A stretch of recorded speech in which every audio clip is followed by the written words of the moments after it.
हरे कृष्णा सभी के लिए आपका मेरे चैनल सिंपल सोल पर स्वागत है। आज मैं आपके लिए एक बहुत ही इंटरेस्टिंग टॉपिक लेके आई हूँ कि हमारे ब्रजमंडल में उपस्थित जो हमारे गिरिराज महाराज हैं उनकी उत्पत्ति कैसे हुई। तो इसका वर्णन आता है ब्रह्मवैवर्त पुराण में और ये प्रश्न पूछ रहे हैं नंद महाराज। तो नंद महाराज सनद जी से पूछते हैं, आप सर्वज्ञ और बहुश्रुत हैं। मैंने आपके मुख से ब्रजमंडल के महात्म्य का वर्णन सुना है। अब गोवर्धन नाम से प्रसिद्ध जो पर्वत है उसकी उत्पत्ति कैसे हुई ये मुझे बताइए। इस गिरिश्रेष्ठ गोवर्धन को लोग गिरिराज क्यों कहते हैं? ये साक्षात यमुना नदी किस लोक से यहाँ आई है? इसका महात्म्य भी मुझे कहिए, क्योंकि आप ज्ञानियों के शिरोमणि हैं। सन्नत जी महाराज बोलते हैं, एक समय की बात है, हस्तिनापुर में महाराज पांडु ने धर्मधारियों में श्रेष्ठ श्री भीष्म जी से ऐसा ही प्रश्न किया था। उनके उस प्रश्न को और भीष्म जी के द्वारा दिए गए उत्तर को अन्य बहुत से लोग भी सुन रहे थे। वही मैं सुना रहा हूँ। साक्षात परिपूर्णतम भगवान श्री कृष्ण जो असंख्य ब्रह्मांडों के अधिपति, गोलोक के नाथ और सब कुछ करने में समर्थ हैं, जब पृथ्वी का भार उतारने के लिए स्वयं इस भूतल पर पधारने लगे, तब उन जनार्दन देव ने अपनी प्राणवल्लभा राधा से कहा, प्रिय, तुम मेरे वियोग से भयभीत रहती हो, अतः तुम भी भूतल पर चलो। श्री राधा जी कहते हैं, प्राणनाथ, जहाँ वृंदावन नहीं, जहाँ ये यमुना नदी नहीं, वहाँ गोवर्धन पर्वत नहीं है, वहाँ मेरे मन को सुख नहीं मिल सकता।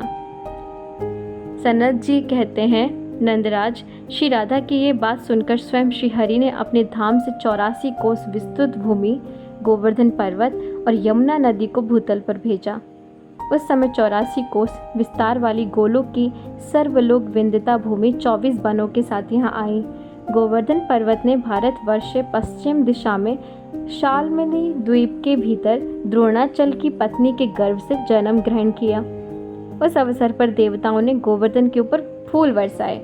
हिमालय और सुमेरु आदि समस्त पर्वतों ने वहां आकर प्रणाम किया और परिक्रमा करके गोवर्धन का विधिपूर्वक पूजन किया। पूजन के पश्चात उन महान पर्वतों ने उसकी स्तुति आरंभ की। पर्वत बोले, तुम साक्षात परिपूर्णतम भगवान श्री कृष्णचंद्र के गोलोक धाम के, जहाँ दिव्य गोओं के समुदाय निवास करता है तथा गोपाल एवं गोप सुंदरियाँ शोभा पाती हैं, सुशोभित होती हैं, तुम ही गोवर्धन नाम से वृंदावन में विराजते हो। इस समय तुम ही हम समस्त पर्वतों में गिरिराज हो। तुम वृंदावन की गोद में समोद निवास करने वाले गोलोक के मुकुटमणि हो तथा पूर्ण ब्रह्म परमात्मा श्री कृष्ण के हाथों में किसी विशिष्ट अवसर पर छत्र के समान शोभा पाते हो। तुम गोवर्धन को हमारा नमस्कार है। सनत जी कहते हैं, नंदराज, जब इस प्रकार स्तुति करके सब पर्वत अपने अपने स्थान चले गए, तभी से यह गिरिश्रेष्ठ गोवर्धन साक्षात गिरिराज कहलाने लगा। एक समय मुनि श्रेष्ठ पुलस्त जी तीर्थ यात्रा के लिए भूतल पर भ्रमण करने लगे। उन महामुनि ने द्रोणाचल के पुत्र श्याम वर्ण वाले श्रेष्ठ पर्वत गोवर्धन को देखा, जिसके ऊपर माधवी लता के सुमन सुशोभित हो रहे थे। वहाँ के वृक्ष फलों के भार से लदे हुए थे। झरनों के झरझर शब्द वहाँ गूंज रहे थे। उस पर्वत पर बड़ी शांति विराज रही थी। अपनी कंदराओं के कारण वह मंगल धाम जान पड़ रहा था। सैकड़ों शिखरों से शोभित वह रक्तमय मनोहर शैल तपस्या करने के लिए उपयुक्त स्थान था। फिर क्या, मुनिवर पुलस्त के मन में उस पर्वत को प्राप्त करने की इच्छा हुई, इसलिए वे द्रोणाचल के समीप द्रोणगिरि ने उनका पूजन स्वागत सत्कार किया। इसके बाद पुलस्त जी उस पर्वत से कहते हैं, द्रोण, तुम पर्वतों के स्वामी हो, समस्त देवता तुम्हारा समादार करते हैं, तुम दिव्य औषधियों से संपन्न और मनुष्य को सदा जीवन देने वाले हो। मैं काशी का निवासी मुनि हूँ और तुम्हारे निकट एक याचिका लेके आया हूँ। तुम अपने पुत्र गोवर्धन को मुझे दे दो। यहाँ अन्य वस्तुओं से मेरा कोई प्रयोजन नहीं है। भगवान विश्वेश्वर की महानगरी काशी नाम से प्रसिद्ध है, जहाँ मरण को प्राप्त हुआ पापी पुरुष भी तत्काल परम मोक्ष प्राप्त कर लेता है, जहाँ गंगा नदी प्राप्त होती है और जहाँ साक्षात विश्वनाथ भी विराजमान है। मैं वहीं तुम्हारे पुत्र को स्थापित करूंगा। जहाँ दूसरा कोई पर्वत नहीं है, लता वेलों और वृक्षों से व्याप्त जो तुम्हारा पुत्र गोवर्धन है, उसके ऊपर रहकर मैं तपस्या करूंगा। ऐसी अभिलाषा मेरे मन में जागृत हुई है। सनत जी कहते हैं, पुलस्त जी की ये बात सुनकर पुत्र स्नेह से विह्वल हुए द्रोणाचल के नेत्रों में आंसू भर आए। उसने पुलस्त मुनि से कहा, महामुनि, मैं पुत्र स्नेह से आकुल हूँ, ये पुत्र मुझे अत्यंत प्रिय है, तथापि आपके शाप से भयभीत होकर मैं आपके हाथों में देता हूँ।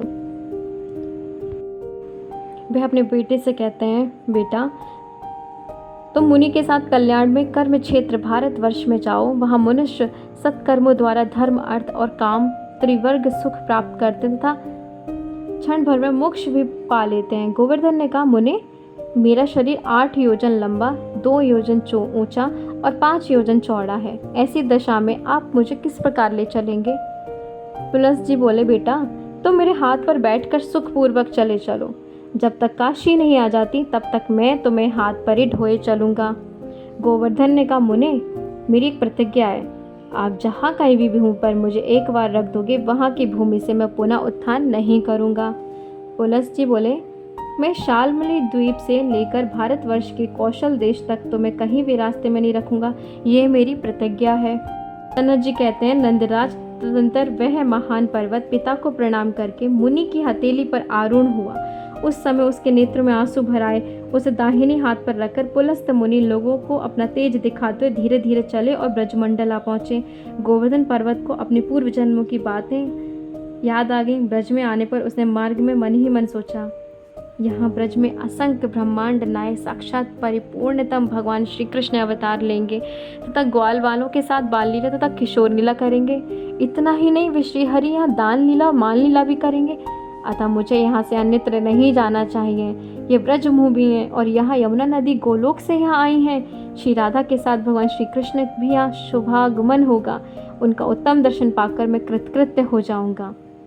मन ही मन ऐसा विचार करके गोवर्धन ने मुनि की हथेली पर अपना शरीर का भार बहुत बढ़ा दिया।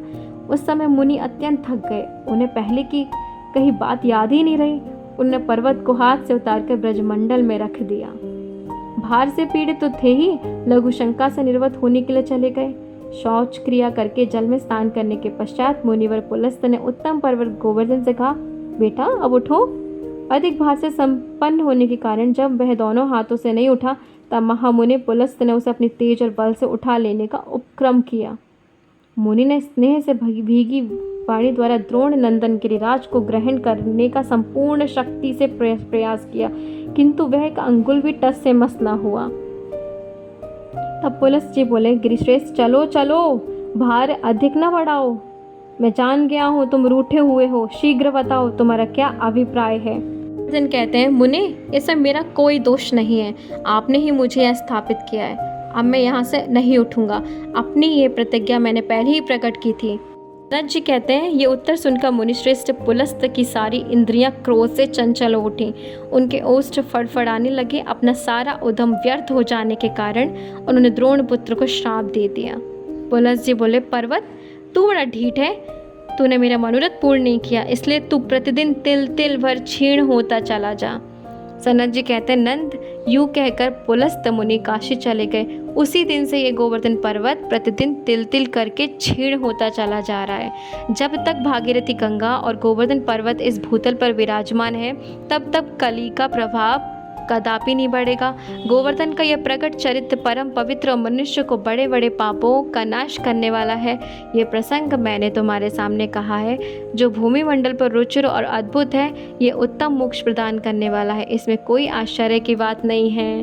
तो अभी हमने देखा है हमारे गिरिराज महाराज कितने छोटे हो गए हैं। अब उनका जो साइज था पहले से बहुत कम हो चुका है और तिल तिल प्रभु जी छोटे ही होते जा रहे हैं, उनका कद छोटा होता जा रहा है। और गिरिराज गोवर्धन महाराज इतने दयालु हैं कि अगर आप उनके समक्ष अपनी कोई भी मनोरथ की इच्छा रखते हो वो ज़रूर ही पूरा करते हैं। बोले गिरिराज महाराज की जय, गोवर्धन महाराज की जय, श्री राधा श्याम सुंदर की जय। हरे कृष्णा।